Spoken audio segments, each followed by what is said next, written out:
1টা 20-এর মধ্যে যে রেজাল্টটা রেকর্ড আমরা পেয়েছি, পরে পূর্ণাঙ্গ রেজাল্ট হওয়ার পরে দেখা যাচ্ছে সেই সেম কেন্দ্রে অস্বাভাবিকভাবে ব্রডকাস্টিং দেখানো হয়েছে।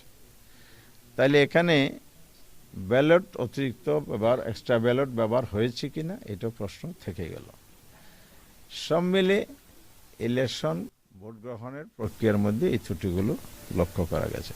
সেকেন্ড হচ্ছে ভোট গণনার ক্ষেত্রে কোথাও কোথাও এজেন্টকে ফোর্স করে বের করা হয়েছে, আবার যারা ছিলেন নিষ্ক্রিয় করা হয়েছে, কমপ্লেন দিলে ধমকি হুমকি দেওয়া হয়েছে, এ ধরনের কমপ্লেনও আছে।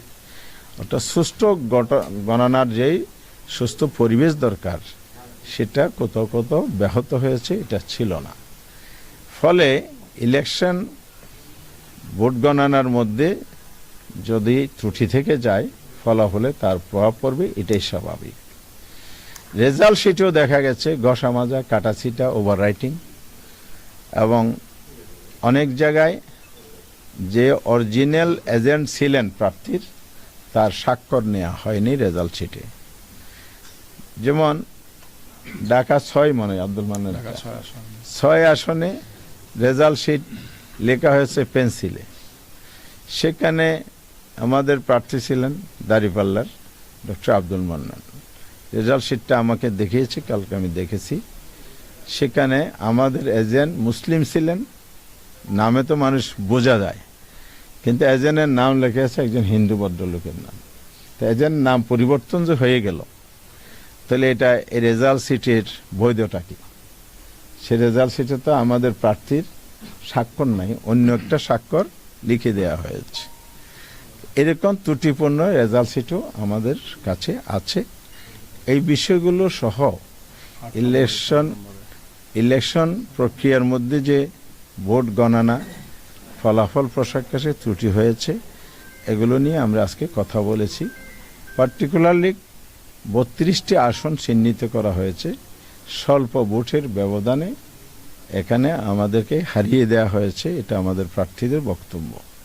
সেখানে আল্লামা মামুনুল হক সাহেব, বাংলাদেশ খেলাফত মজলিসের যিনি প্রধান, জামায়াত ইসলামী সেক্রেটারি জেনারেল অধ্যাপক মিয়া গোলাম পরোয়ার আসন, ঢাকা 8 আসনে নাসিরউদ্দিন পাটোয়ারি, এই নামগুলো আপনারা জানেন, চিনেন, এই জন্য এগুলো বললাম। এই জন্য এই ধরনের আরও অনেকেই যেগুলো আমরা তালিকা জমা দিয়েছি, কমিশনের কাছে বলেছি এগুলো রিকাউন্টিং করা হোক, পুনর্গণনা করা হোক। এই চট্টগ্রাম 14 কর্নল অলি সাহেবের ছেলে ওমর ফারুক সাহেব, উনি এখানে উপস্থিত আছেন। ওনার অনেকগুলো এভিডেন্স উনি কমিশনকে শো করেছেন যে উনি কি করেছেন, কি কমপ্লেন ছিল। এরপরে প্রার্থী ব্যালট ইনভ্যালিড করার ক্ষেত্রে ঋণ খেলাফিদেরকে বৈধতা দেয়া হয়েছে, দ্বৈত নাগরিকত্ব বৈধতা দেয়া হয়েছে। এই বিষয়গুলো হলো মেজর বিষয় হিসেবে আমরা পেশ করেছি। কমিশনের কাছে আমরা এটাও বলেছি, আপনারা তড়িঘড়ি করে গেজেট প্রকাশ করেছেন, কারণ 12 তারিখ ইলেকশন হয়েছে, 13 তারিখ রাত 11টায় গেজেট প্রকাশ হয়েছে। তাহলে একটা লোক পঞ্চগড় থেকে, টেকনাফ থেকে, কুতুবদিয়া থেকে এসে আবার 13 তারিখ কমপ্লেন দায়ের করতে পারেন নাই।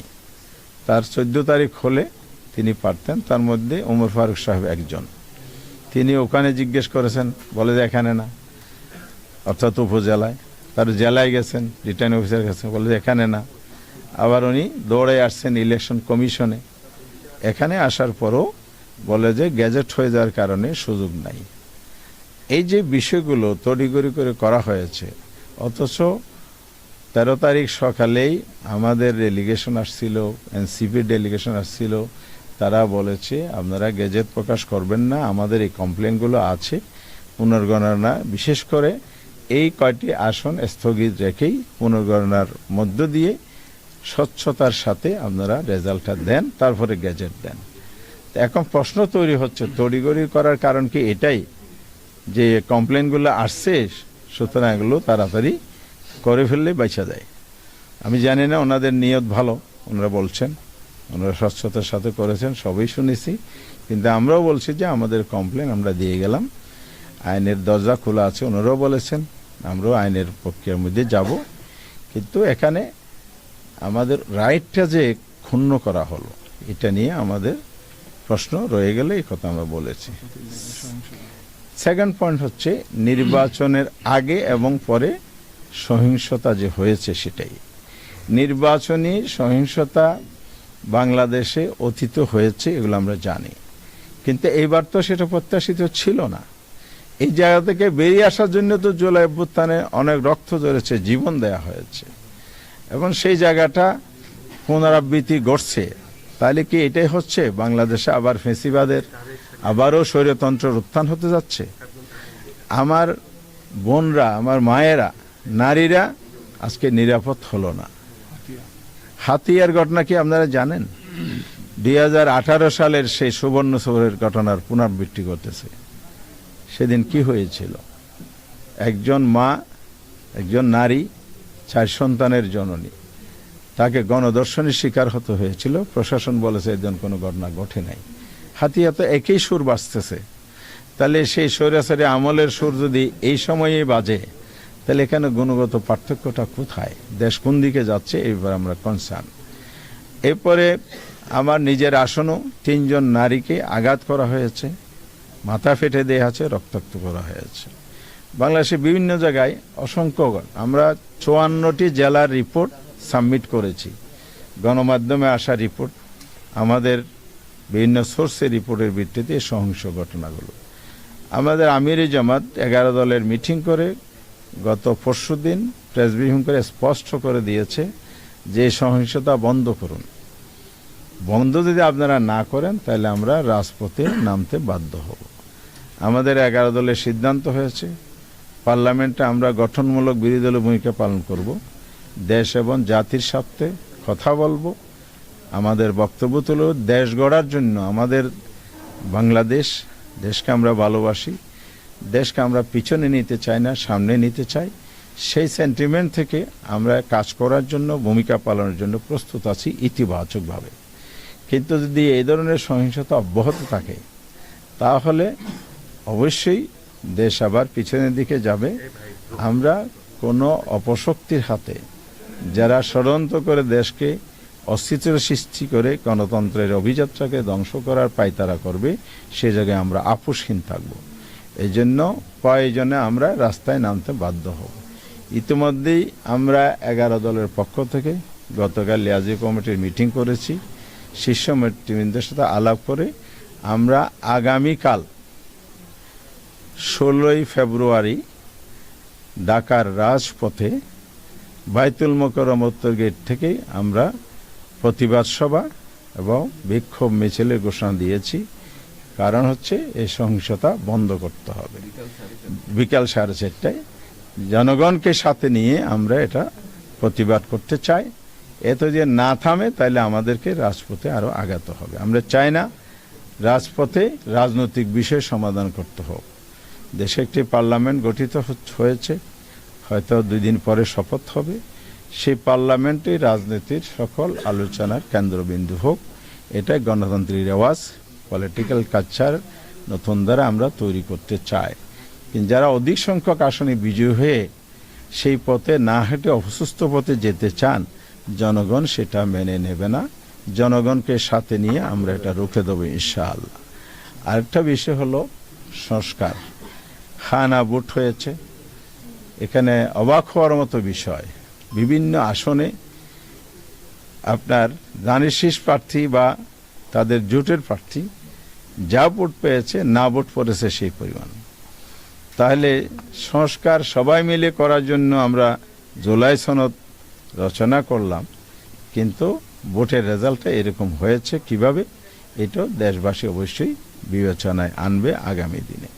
তবে আমরা এই জায়গায় স্পষ্ট করতে চাই, অনেক রক্তের বিনিময়ে জুলাই সনদ তৈরি হয়েছে, অনেক চেষ্টা, অনেক শ্রম সাধনা, রাষ্ট্রীয় কোষাগারের অর্থব্যয়, অনেক মানুষের অনেক সময় স্যাক্রিফাইস করার মধ্যে দিয়ে এটা হয়েছে। সেই জায়গায় যদি নতুন কোনো কিছু গড়তে যায় তাহলে এটা জনগণ গ্রহণ করবে না। প্রফেশনেট প্রাপ্ত ভোটের ভিত্তিতে যে আফার হাউজের 100 আসনের সদস্য নির্বাচিত হওয়ার কথা, সেই জায়গাটাও নতুন করে প্রশ্নবিদ্ধ করা হচ্ছে। অর্থাৎ এখানে যে পিআর সিস্টেম, আনুপাতিক হার, জুলাই সনদে বলা আছে সেটাই জনগণ গ্রহণ করে নিয়েছে। 4টি কোয়েশ্চেনের সেকেন্ড কোয়েশ্চেনে সেটা বলা আছে। এটা কেউ যদি বলে যে তাদের নোট অফ ডিসেন্ট ছিল, তাহলে আমরা মনে করি জনগণের ম্যান্ডেট আসার পরে এজন্য কোনো নোট অফ ডিসেন্ট আর কার্যকারিতা নাই। সেটা দলীয় বিষয়, এখন পাবলিক প্রপার্টি হয়ে গেছে, জনগণের অ্যাসেট হয়ে গেছে, জনগণের ম্যান্ডেট এসে গেছে। এখন প্রয়োজন হলো সবাই মিলে দেশকে সামনে এগিয়ে নিতে হলে জুলাই সনদ বাস্তবায়ন করার দিকে পথ চলতে হবে, ঐক্যবদ্ধ সবাইকে ভূমিকা পালন করতে হবে। শেষ কথা হচ্ছে, বাংলাদেশ একটি নির্বাচনের মধ্য দিয়ে কনস্টিটিউশনাল প্রসেসে ক্ষমতার পরিবর্তন হয়, একদল ক্ষমতায় আসে, দেশ পরিচালনা করে, 5 বছর পরে আবার ইলেকশন হবে, এটাই স্বাভাবিক। কিন্তু কোনো দলের জনগণের দায়িত্ব নেওয়ার পরে যদি মিসহ্যান্ডেলিং হয়ে যায়, সে দায়িত্ব তাদেরকে নিতে হবে। আর এবারের ইলেকশনে জন আকাঙ্ক্ষার প্রতিফলন ঘটে নাই, যে কারণে জনগণের ভোটের মাধ্যমে যে ক্ষমতার পরিবর্তনে আশাটা ছিল, এ কথাটা কিন্তু প্রশ্ন রয়ে গেল। তবে আমরা আশাবাদী হতে চাই, আগামী দিনে যেই আমাদের সামনে বাংলাদেশ গড়ার স্বপ্ন আছে, আমাদের নির্বাচনী ম্যানিফেস্টোতে আমরা বলেছি আমরা ঐক্যবদ্ধ বাংলাদেশ চাই, আমরা সবাই মিলে দেশ গড়তে চাই, দেশকে সামনে এগিয়ে দিতে চাই। সেই চিন্তা ধ্যান ধারণা সমুন্নত রেখে আমরা সামনে এগিয়ে যেতে চাই। কমিশনকে আমরা বলেছি এই অভিযোগগুলো আপনারা খতিয়ে দেখেন, আর আমরা আইনি প্রক্রিয়া যেটা আগাবো, স্বচ্ছতার সাথে যদি আইন প্রয়োগ হয়, বিচারিক প্রক্রিয়া অনুসরণ করা হয়, কোনো হস্তক্ষেপ ছাড়া যদি ন্যায় বিচার প্রতিষ্ঠিত হয়, এটাই হবে আগামীর বাংলাদেশের জন্য একটা নতুন মাইলফলক। দেশে আইনের শাসন, ন্যায় বিচার প্রতিষ্ঠিত হবে। এক্ষেত্রে আমরা সাংবাদিক বন্ধুদের সহযোগিতা চাই, দেশবাসীর সহযোগিতা। জি, আমরা শপথের ব্যাপারে পজিটিভ সিদ্ধান্ত নিয়েছি। আমরা শপথও গ্রহণ করব, পার্লামেন্টেও যাব, আমরা গঠনমূলক ভূমিকা পার্লামেন্টে রাখব এবং আমাদের জন্য রাজপথও খোলা থাকবে। আইনের ধাপ কিন্তু 3 দফা আছে। একটা হলে ইসি করতে পারে, এরপর ট্রাইব্যুনাল আছে, এরপরে হাইকোর্টে রিট করা যাবে। এই আইনি প্রসেসগুলো আমরা অনুসরণ করব। 32-এর বাইরেও আমাদের কাছে এভিডেন্স সাফিসিয়েন্ট আমাদের হাতে আসতেছে, সেজন্য ব্যবধানের বাহিরেও বড় ব্যবধান হারানো যদি এখানে এভিডেন্স পাওয়া যায়, সেক্ষেত্রে আমরা আইনের আশ্রয় নেব। সংস্কার তো কমিশনের মধ্যে নির্বাচন কমিশনের সংস্কারের কিছু বিষয় মৌলিকভাবে এসেছে। জুলাই সনদ বাস্তবায়ন হলে এগুলো আমরা সুফল পাবো, যেহেতু কোনো বাস্তবায়ন হয়নি, সুফল পাইনি। সেকেন্ড হচ্ছে, ইলেকশন কমিশন তাদের বক্তব্য অনুযায়ী হার এন্ড সোল চেষ্টা করেছে, পরিশ্রম করেছে, এটা আমরা শুনেছি, এটা আমরা বিশ্বাসও করতে চাই। আর গুণগত চেঞ্জ যেটা আমি বলেছি শুরুতে, সেটাও একটা অ্যাচিভমেন্ট বলতে চাই। কিন্তু মৌলিক জায়গায় আপনি যতই সুষ্ঠু ভোট গ্রহণ করেন না কেন, ফেয়ারলি যদি রেজাল্ট ঘোষণা না হয়, এখানে যদি ইঞ্জিনিয়ারিং হয়, আপনি যদি এটা চেক দিতে না পারেন, পদক্ষেপ না নিতে পারেন, এখানে ওই একটা দায়সারা গোছরের বক্তব্য দিলে হবে না। এখানে দায় দায়িত্ব অন্যরা এড়াইতে পারবে না। ইলেকশন ইঞ্জিনিয়ারিং দায় দায়িত্ব ইলেকশন কমিশনকেও নিতে হবে। ইচি আমাদের এগুলো দেখবেন বলেছেন, এবং ওরা ব্যবস্থা, প্রয়োজনীয় ব্যবস্থা যতটুকু কমিশনের ক্ষমতার ভিতরে আছে, এটা নেবেন বলেছেন।